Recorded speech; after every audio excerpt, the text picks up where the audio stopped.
5 points that I put together on why you should serve.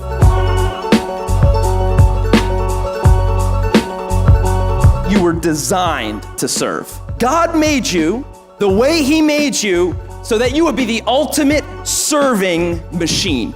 Inside, he's given you these things. They're called motivations, these motivators. They help move you towards problem solving. Some of you have a motivating factor of compassion. You've got the compassion motivator. You see something, you begin to feel it. It's happening to them, but you feel as if it's happening to you. And you're moved by compassion towards people. And some of you are incredibly creative. When you see a problem, you come up with a solution that everyone else thinks is crazy, but it works.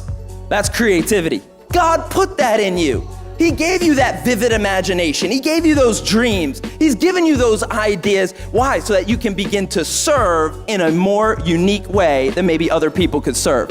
And here's the thing, when you actually act, when you take on the action of serving, that's the oil that just makes this whole machine work. When you begin to serve, all of a sudden, you come alive on a higher level. Psychologists will even say, if you want to feel better about yourself, help someone else.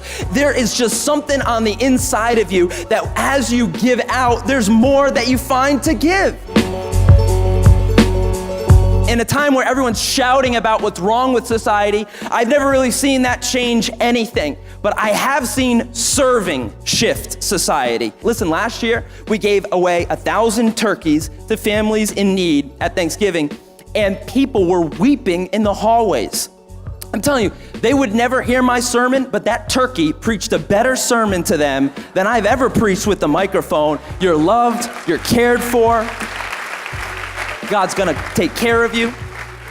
I believe as we serve people, they'll find their way to salvation through that serving. And I just think it's such a practical thing. If you read the book of Acts 1 through 5, preaching was happening, healings were happening, church was happening, and there was no persecution. But the moment the local church in Acts began to organize their serving, that's when they said, this has gone far enough.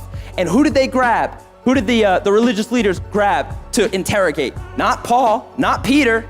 They grabbed Stephen, the head of the care ministry of the church.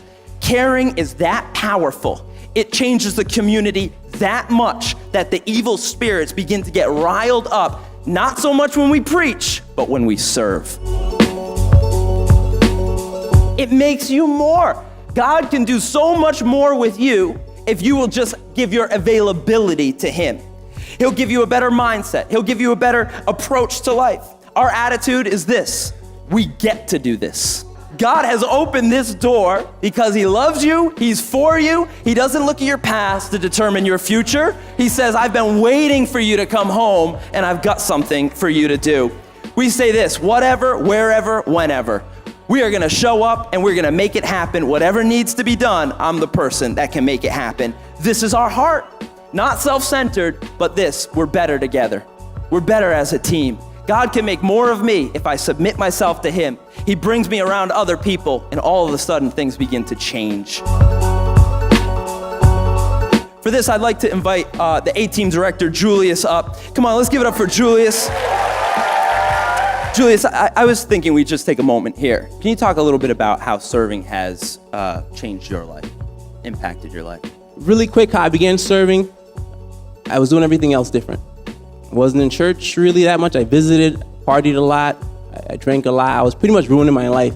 And then one of the ushers said, would you mind coming Saturday mornings to clean? And I said, all right, because initially I felt, I can't serve, I'm not good enough. And he gave me an opportunity and said, you can come serve. So I'm trying to show up Saturday mornings, but the problem is I'm still trying to party. So all of a sudden I'm realizing this isn't working, because when I don't make it, someone approaches me and says, hey, you didn't show up Saturday. We were waiting for you. That's accountability on me all of a sudden. So one day, finally, it just dawned on me. It's 3 o'clock in the morning. And I'm like, I gotta be at church Saturday morning. It's Friday and I'm out, let's be honest. So I parked my car in the parking lot, put a sign in the window and say, please wake me up when you get here. And I went to sleep. I didn't see the sign, but I woke up in time. I'm like, I'm late, and I run inside to clean. And I made a decision that day. I gotta choose something different. Because something has to replace what's happening. And that day, I decided it has to be this. It can't no longer be that, because I couldn't do both anymore. I've seen it over and over and over. I've seen it in the church. And I'm just talking about simple, sustained serving radically changes people's lives. I mean lives. I mean the direction of their life, who they marry, their kids. I've seen serving create legacies.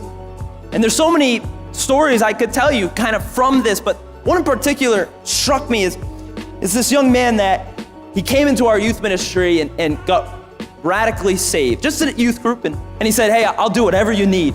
So we began to put him in different teams and ministries, and he was just serving, and he eventually landed in the welcome team, and he would just stand there welcoming people at the door. But that simple act of serving began to change the course of his whole life. He met a girl in youth group, and they began to kind of date. They got married, and this young man began to even bring the things he learned at church into work and became an incredible worker in his job and began to lift that business up. And she was working in the kids ministry, changing it and really bringing up a whole nother level. Then they had kids, and that child goes into the kids ministry that they helped create and is growing up with other kids, my kids. And you see a legacy is being formed from the welcome team. Don't despise small beginnings. Simple, sustained serving can change everything.